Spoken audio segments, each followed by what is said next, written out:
saturated, super saturated with ascorbic acid, because Linus Pauling was a gargantuan compared to the Lilliputians at the Mayo Clinic, who have spent their entire career trying to debunk Linus Pauling.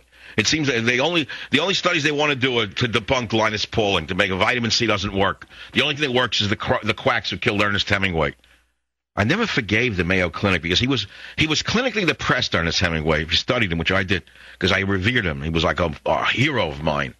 Tense, good-looking women with horse faces, shiksa upscale. Everything was upscale. Hunting with women who wore like hunting outfits. I know one in my family ever wore a hunting outfit, but like that kind of woman wore hunting outfits, fishing outfits, and he was in a tent with them in Kilimanjaro, drinking in a tent. Whoever heard of it?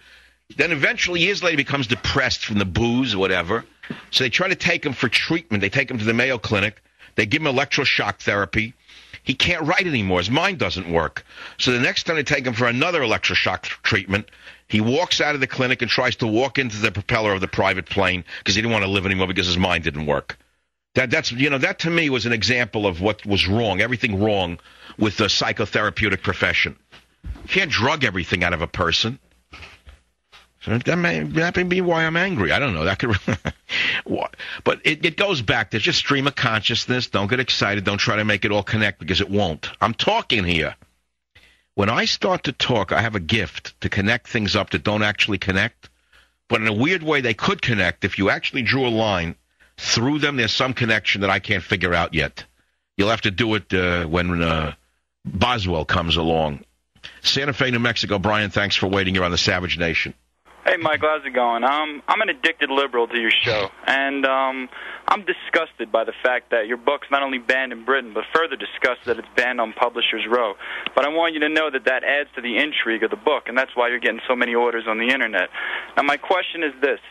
What can a liberal glean from the book, other than the fact that free speech is in jeopardy, there's a Bolshevik in office, and the only alternative in voting was for a schmuck with a nut job over energy? What can a liberal glean? You're my kind of guy. At least you talk real. Well, you can get a lot from the book. First of all, you can come to understand that most progressives are not liberals. Intolerance is not a liberal value. Intolerance is a value of the progressives who have hijacked liberalism. That's number one.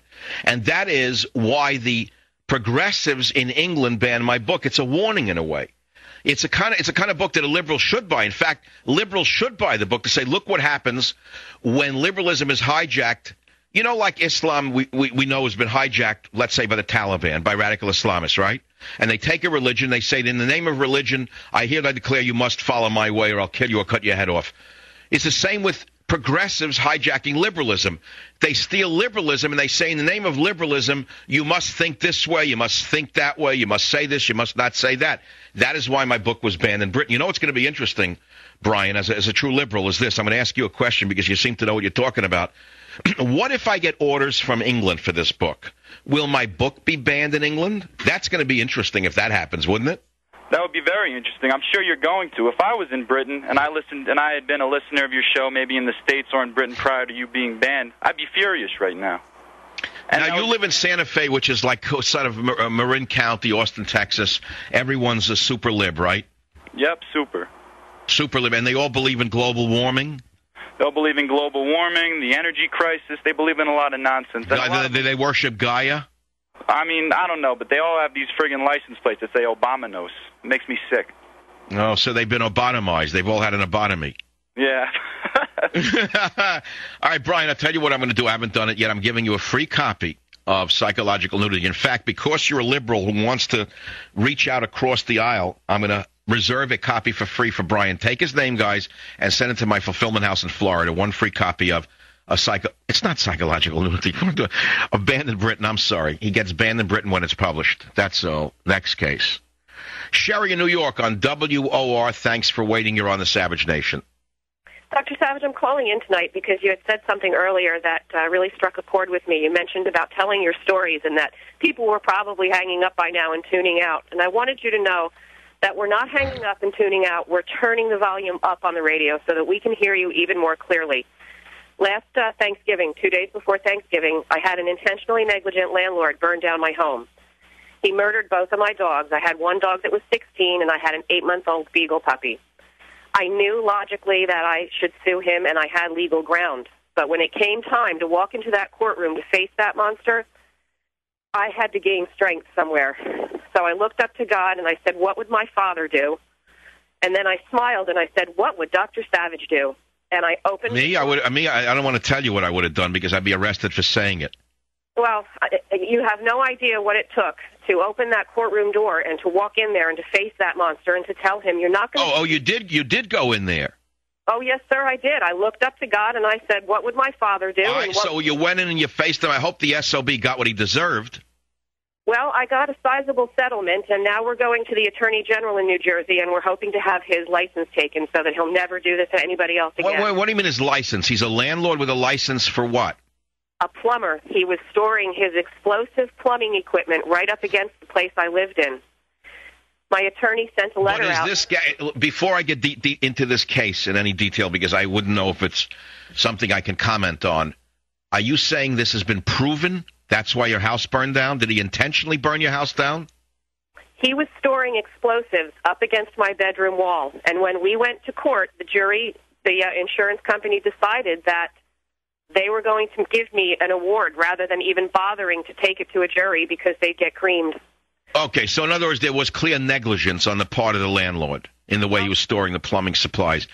But he didn't intentionally burn your house down. Well, that's debatable. The New Jersey State Police are... But Sherry, why would he have burnt your house down? Why would he burn your house down? For what? Because, unfortunately, there are people that don't care about anything on earth other than their own needs. And when he was told by my attorney to get that stuff out, he looked at us... Okay, so you had told him to get the stuff off the property. Yes. That's all right, well, now we're bordering on like a bad legal show. But I certainly appreciate it. Thank you for the call, because there are a few legal shows around, lawyers trying to shyster a few clients. You know, I'm not into that. So, what do you need a lawyer for, huh? You're calling for a lawyer, huh? I love those shows. You don't really need a lawyer. What are you calling for a lawyer for? What do you need a lawyer for? Just go to Don Corleone. Settle it the old way. I'll be right back. Savage.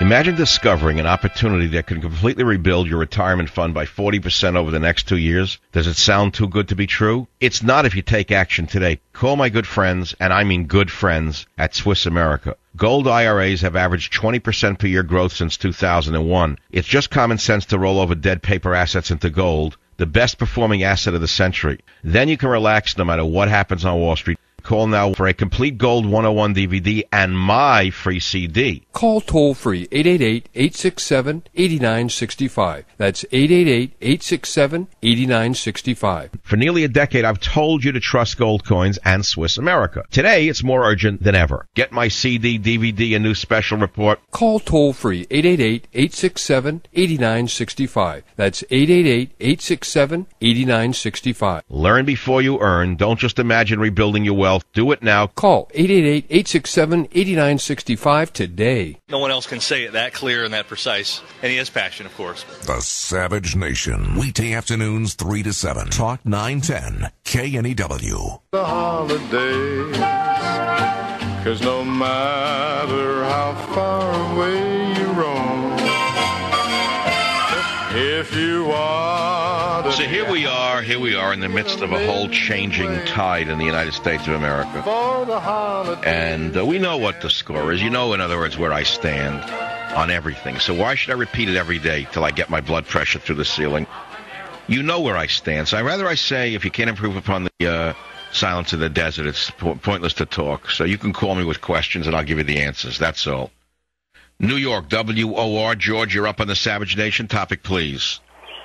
Dr. Savage, I spoke to you once before about growing up in the city. Remember opening up fire hydrants? Yes. Okay, I got your book. Thank you. It's wonderful. And there was a segment in there about the Wax Museum in Coney Island. Oh, my God. Yeah, that was frightening. My grandfather and uncle dragged me there. I was about 7 or 8 years old, and we went in there. And I was tolerating the statues of Hitler and Stalin and all the rest. And then we came into the murder room, the murder row. And there was a graphic depiction of a man skinning a child in a bathtub. And that traumatized... The one that sticks with me to this day was a guy who they found hiding in a chicken coop in New Jersey who had, with dismembered body parts under his bed. To this day, I have nightmares about it. That's in psychological nudity, right, George? Yes, sir. Terrible. I don't even want to think about it. I'm sorry. I can't. I'm sorry, George. I gotta go.